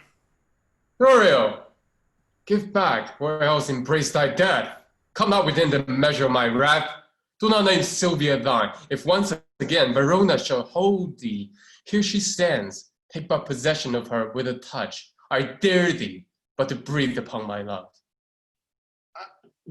Sir Valentine, I care not for her. I hold him but a fool that will endanger his body for a girl that loves him not.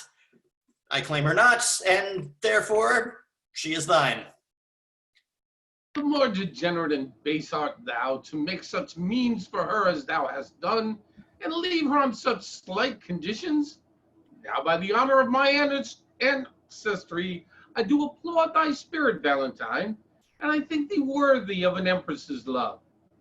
Know then, I here forget all former griefs, cancel all grudge, repeal thee home again.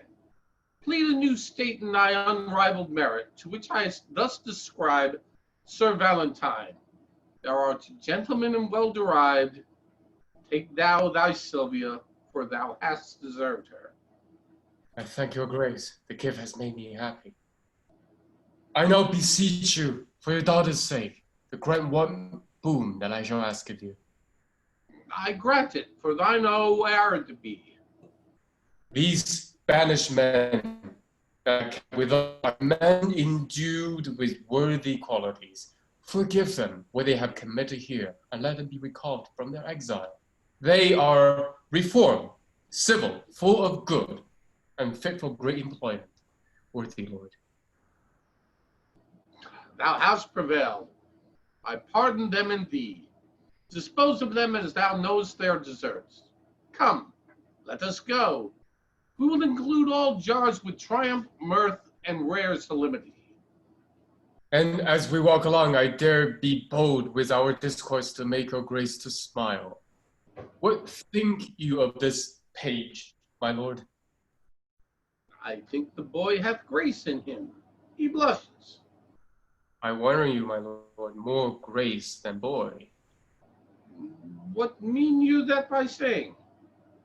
Please you, I will tell you as we pass along, that you will wonder what has fortuned. Come, Proteus, 'tis your penance but to hear the story of your loves discovered. That done, our day of marriage shall be yours. One feast, one house, one mutual happiness.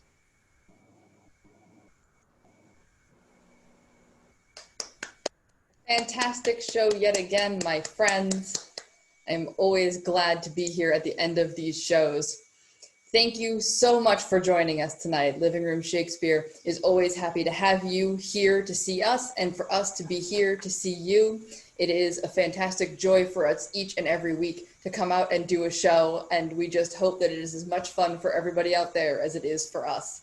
Once again, we ask that if you have the ability and the inclination, please consider making a donation to the Center for Performing Arts in Rhinebeck. They are, as I said earlier, working against a matching grant right now. So if you help them on their way to $25,000, that donation will be effectively doubled when they receive their matching grant. So please take the time to click the link, which is somewhere, depending on how you're watching me, it's around.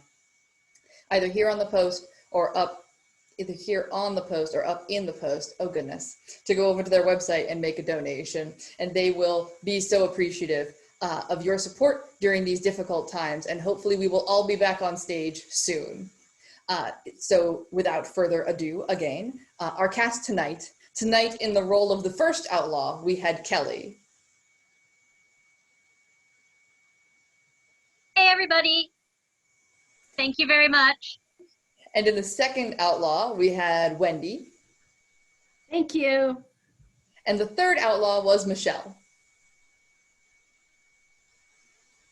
Thanks, everybody. Good night. And they were very scary. Tonight, playing Panthino and the musician was Carl. Thank you, everyone. And playing Antonio and the host, we had Chris. Thanks very much. As the Duke of Milan, we had Howie. Hello, thank you everybody. Donate if you can. Safety jazz hands. As Lucetta, we had Patricia. Thank you so much. Don't forget to donate to the center. As speed, we had Kevin. Hey, that's me. Thank y'all so much for watching. Please donate to the center, and if you're around, come see me dance at the center tomorrow. Woo! And as Lance, we had Molly. Okay, and as Crab, we had Mars Bar. We had Snorlax. And we had Skitty. Oh, animal props, yay! Donate to the center, we love you. Tonight as Thuria, we had Joe. Hello, thank you very much. Please donate. As Sylvia, we had Vera. Thank you. Please donate. As Julia, we had Julia. Thanks, guys. Donate, please. And as Proteus, we had Chris. Thank you. A pleasure reading with all of you. Please, please donate. And as Valentine tonight, we had Steve. Thank you. I hope you have found your way to enjoy the reading. Buonasera. Thank you all so much. It's been a wonderful evening, and we are so glad to have spent it with you. Slancha. We will see you all next Saturday. Good night.